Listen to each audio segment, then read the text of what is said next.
Hi, Dr. Reagan Robertson, CCO of Productive Dentist Academy here, and I have a question for you. Are you finding it hard to get your team aligned to your vision, but you know you deserve growth just like everybody else? That's why we've created the PDA Productivity Workshop.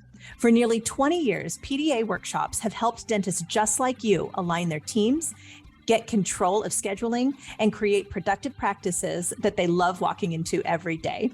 Just imagine how you will feel when you know your schedule is productive, your systems are humming, and your team is aligned to your vision. It's simple, but it's not necessarily easy. We can help.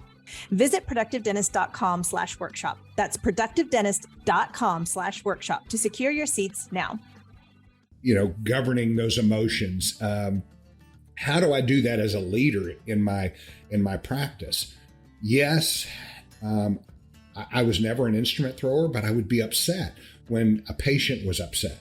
If a patient wasn't being treated, remember, I wanted to have the model practice. I wanted it to be the perfect practice, although there is no such thing. Hello, everyone. This is Dr. Bruce B. Baird, and you're listening to the Productive Dentist Podcast. In this podcast, I will give you everything that I've learned over the last 40 years in dentistry, working with thousands of dentists. I'll tell you, it's not that my way is the only way. It's just one that has worked extremely well for me, and I'd love to share that with you so you too can enjoy the choices and lifestyle that productivity allows. More time for things you love, increased pay, better team relationships, and lowered stress. Let's get into it with this week's episode of the Productive Dentist Podcast.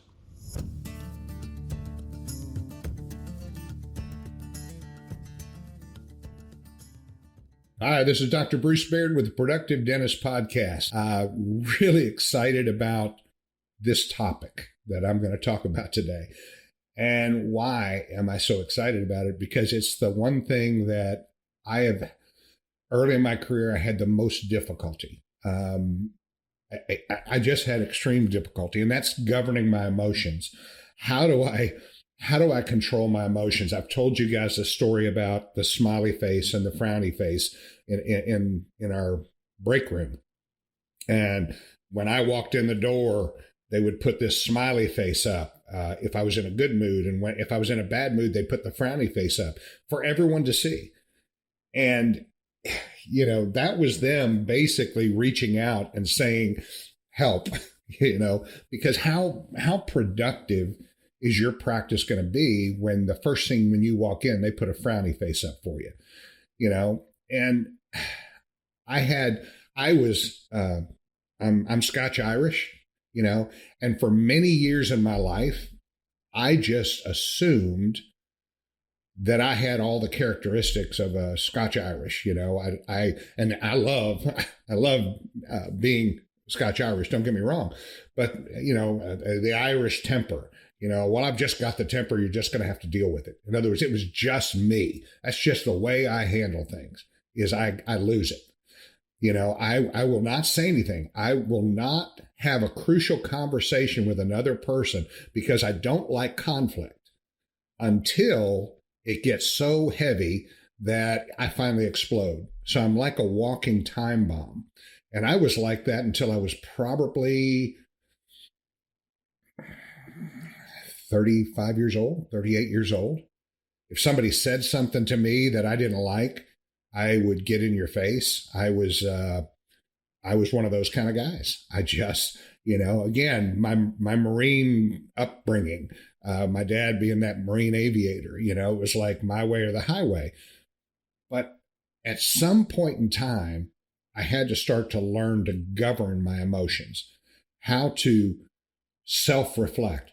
Nowadays, the older I've gotten, that starts to become, it to me now becomes very easy. But I wasn't able to do it until I put down this, well, I'm Irish, so it must be that this is the way I am. In other words, this is just, if you think you're this way because of any other outside influence, self-evaluate. Look at yourself and say, am I really this person that blows up at people? Because if you see me on the golf course, I'm a caring, loving person. Or if you see me at the mall, or if you see me up at the grocery store, I'm an outgoing, gregarious person. And I love visiting with patients. I've told you I love working on my friends. I love having a team that are friends. But for years, I literally was just ingrained with this. This is the way I was raised. So it has to be. Love is a Choice is a great book. I would tell you, if you grew up the child of an alcoholic, it's a book that can free you. It's a book that can actually give you information to tell you that you're the way you are, not because of what's happened in the past, although there's some of that, but you're who you are because you're allowing that to be who you are. And having those, governing those emotions. How do I do that as a leader in my practice? Yes, I was never an instrument thrower, but I would be upset when a patient was upset. If a patient wasn't being treated, remember, I wanted to have the model practice. I wanted it to be the perfect practice, although there is no such thing. And today, I put the handpiece up 24 months ago, but today I still work with the office up there just because I want it to be a model office. I don't go in and do treatment, but I kind of help support that vision of that model practice. But you have to conduct yourself in a different way. I've talked about it a couple of podcasts ago with legendary leadership, how to be that legendary leader, and those are all things that are going to be extremely helpful for your business, but they're also going to be the things that grow your business. They're going to be the things that change the culture. We hear culture a lot. What's your culture? What is your tribe? What are the things that you believe in? What are your whys? Those are all super important. And it's really hard to do that when you can't govern your emotions. When you blow up and then you have to go apologize to people. How do I know this? Because I did it for years. And you know what? There's so many great books out there. Don't sweat the small stuff. It's all small stuff. If there was a major disaster, and think about this and think, does this sound anything like you? If there's a major problem, somebody choking on a bone, somebody having a heart attack, somebody in extreme duress, I'm the guy you want because I can coordinate. I can make the phone calls. I can do the CPR. I'm the one who you want to be there. I don't lose my mind in those situations. I become hyper focused, and I'm here to help. I'm going to help take care of you. I'm that person. But if you forgot a mirror on the exam tray, I would go nuts. That's where I would lose it. It was the little things that would cause me to lose it, and I'm like, why is this? Why is this? And that's where that book, Love is a Choice, and it doesn't matter if you're an adult child of an alcoholic. I think it has great input. Another one that gives great input is love. Love and what is the book? I'm sitting there looking at Love and Respect. It's another great book. You can look it up. Love and respect. Men want respect. Women want love. And when you read the book, you're going to go, oh my gosh, I wish I'd have heard this 20 years ago. But you are accumulation of everything that you allow to go into your brain, everything that you read, everything that you do. You can change your state instantly. You can change, like if I'm in a bad mood and somebody comes to me, and my team has learned, they have learned, and I do the same thing with them. They have learned if I'm come in and I'm stressed, and they know it. I mean, you can look at me and you know when I'm stressed. And they go, hey, Dr. B, are you okay? Is everything okay? I call that confrontational management. They come to me and say, are you okay? And I go, oh, yeah, I've got this going on. Yeah, I am. Thank you so much for just asking. I'll do the same thing to them. Hey, are you okay? You seem really stressed today. Well, something happened to little Jerry, and I had something come up. I've got a super bad headache. Okay, well, let's do this. Let's get you some aspirin. Why don't you go upstairs turn the lights off, get it dark, get in that massage chair, and just take an hour. We'll be okay. So it's you've got to be able to have people around you that can make you the best version of yourself. Does that make sense? It's like, if you're a team, you're truly a team. Cynthia, my wife, is amazing. She knows when something's bothering me, like, and I don't let things bother me to where I have outward bursts anymore, but I'll get introspective. I might not sleep good. I've got something on my mind. She'll bring it up and we'll discuss it. So as a leader, it's easier to govern my emotions because I know what's at stake in the practice. But if I've got a team that also knows what's at stake, am I asking them to govern their emotions? They do it because they're part of this team that is working together. And we all have the ability to be able to go to them and say, are you okay? Wouldn't that be wonderful in any business you're in? If you're having a bad day and one of your team members comes up and says, are you okay? I was just worried about you. You seem so stressed out. What can I do to help? Now, when you get into an environment like that, we're Productive Dentist Academy. That's what we do. We teach dentists to be productive. But in order to be productive, you've got to be able to control these emotions that you have.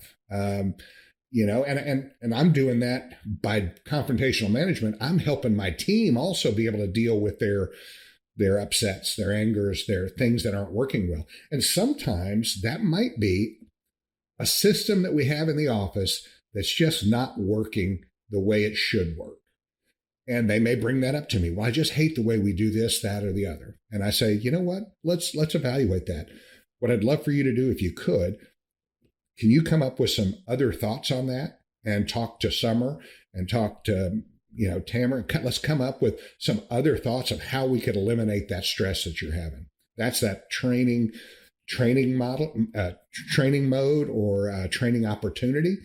And those are things that can really, really, really help you. Ultimately, this comes down to taking great care of the patient, taking care of excellence. In other words, you want this place to be a place where when people come in, your people aren't stressed. Their main concern, they are now the patient advocate. Everybody in my office is a patient advocate. We all want the patient to win. And if we end up with that kind of an attitude, that all of us want the patient to win, and we're going to do anything we can to help that patient win, guess what? Productivity takes care of itself.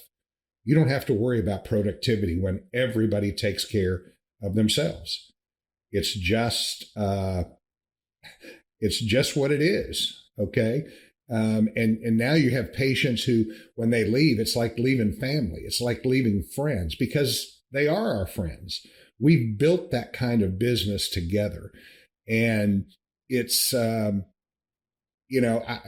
call it governing our emotions, but it could also be called reflections. As you get older, you start to reflect a lot. I'm glad I am where I am. I'm glad I've done the things that I've done.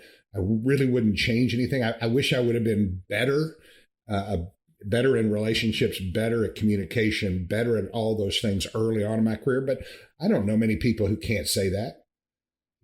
All of us wish, but it's reflecting and changing. It's reflecting on, why did this happen? And realizing that many things that happen to you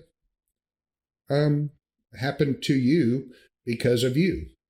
And the way we deal with relationships and the way we deal with communication skills. And so I tell you, step back, always be evaluating situations that cause you stress.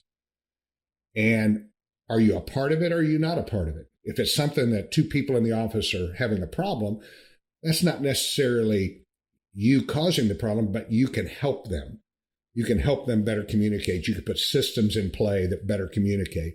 So these are all things that, to me, play a critical role, an absolutely critical role in having, are we going to call it a productive and profitable practice, or a great place to work that also happens to be productive and profitable, to levels that people who aren't doing this are what I would call average and below.